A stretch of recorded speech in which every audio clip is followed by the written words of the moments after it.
lat pull-downs, develops upper back and chest strength.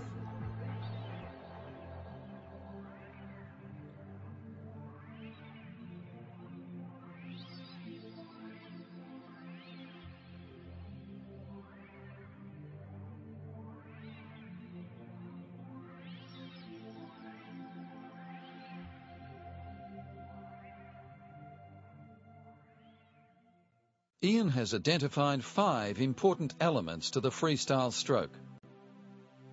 The first element is his body position in the water.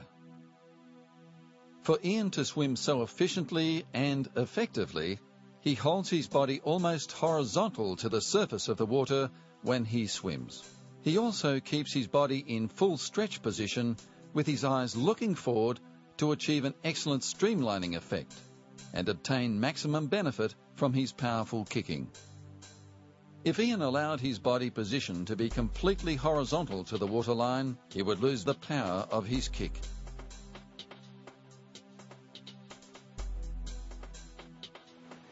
The second element of the freestyle stroke is breathing. For Ian to breathe so efficiently and effectively, he never allows his head to submerge or go completely beneath the surface of the water. His head creates a bow wave, which he breathes behind. He has a high head position in the water, which enables him to rotate his head easily to breathe in.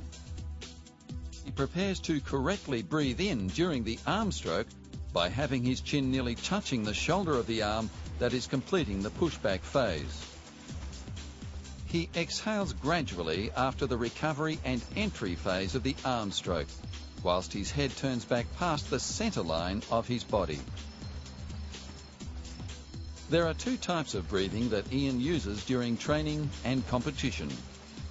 The first is bilateral breathing, where Ian breathes to both sides, 1 in 3 strokes. The second is unilateral, where Ian breathes only to one side, 1 in 2 strokes. The third element is the arm stroke. Ian is considered to have one of the most efficient swimming techniques of all time. Contributing to that very efficient technique is his arm stroke. The key elements that make his arm stroke so effective are: he always maintains a long arm stroke. He always keeps his elbows higher than his hands. His hands are always relaxed, and he pulls with the palm of his hand, his forearm, and his shoulder. He continues to extend his hand and arm after they enter the water, outstretched in front of his head, along the centre line of his body. He performs the pullback phase by scooping the water in front and pulling it back down the centre line of his body, nearly touching his belly with the outstretched thumb. And he gains great force and velocity to his stroke from a strong, lengthy pushback using the full extension of the arm.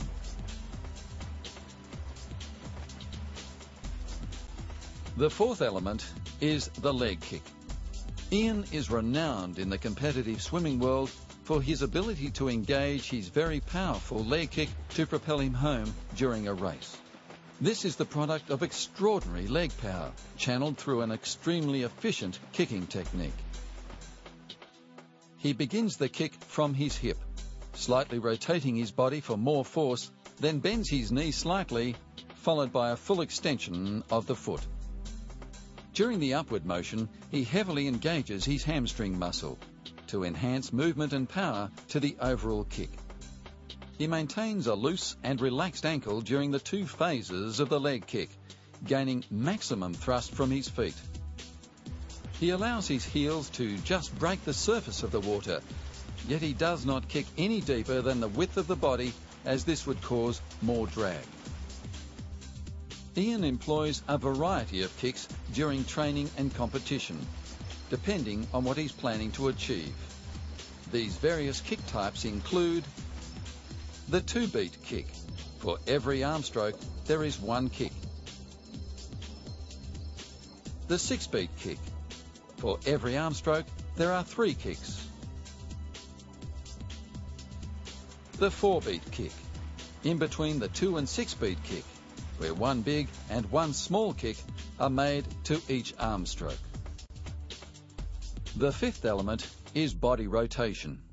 When Ian swims during training or competition, his body naturally rotates or rolls from side to side on its long axis. Ian's body rotation is caused by the rotating action of his arms and is a natural movement.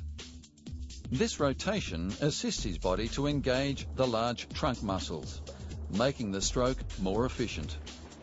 It also helps his arms to recover, allowing his hips and the legs to move naturally with the movement of his body, and his head to turn to breathe.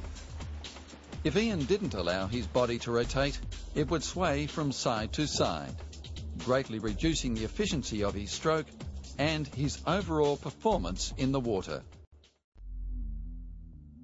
The arm and shoulder rotation stretch warms up the muscles that surround the shoulder joint of the body. These muscles are used continuously during swimming.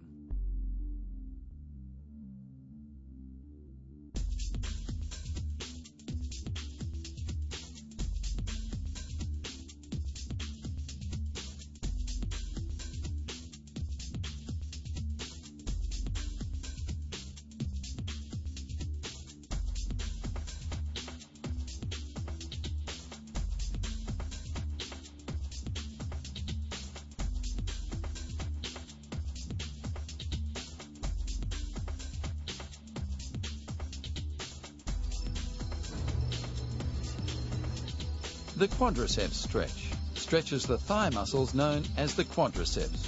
This muscle group is used extensively during the extension or downward thrust phase of the freestyle kick.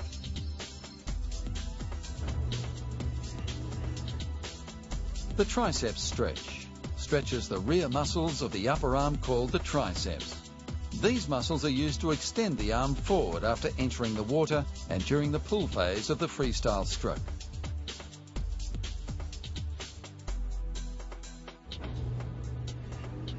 The abdominal stretch stretches the upper, middle and lower front areas of the torso known as the abdominals. These muscles are used to stabilize the body and allow it to maintain its streamlined form during all phases of the freestyle stroke.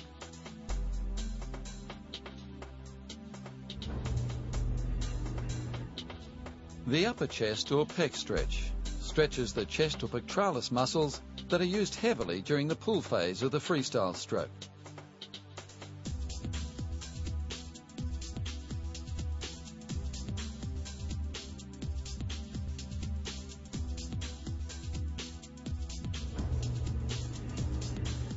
The seated hamstring stretch stretches the large muscles at the rear of the upper leg known as the hamstring. This muscle is used extensively in the leg flexion or up thrust phase of the freestyle kick.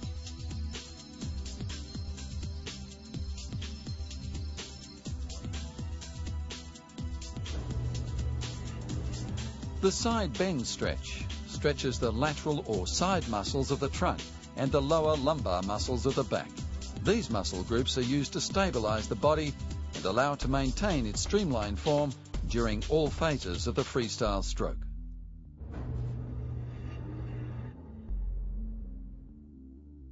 The seated calf muscle stretch stretches the rear muscles on the lower leg called the calf muscle. This muscle is used extensively during all phases of the freestyle kick to keep the foot flexed.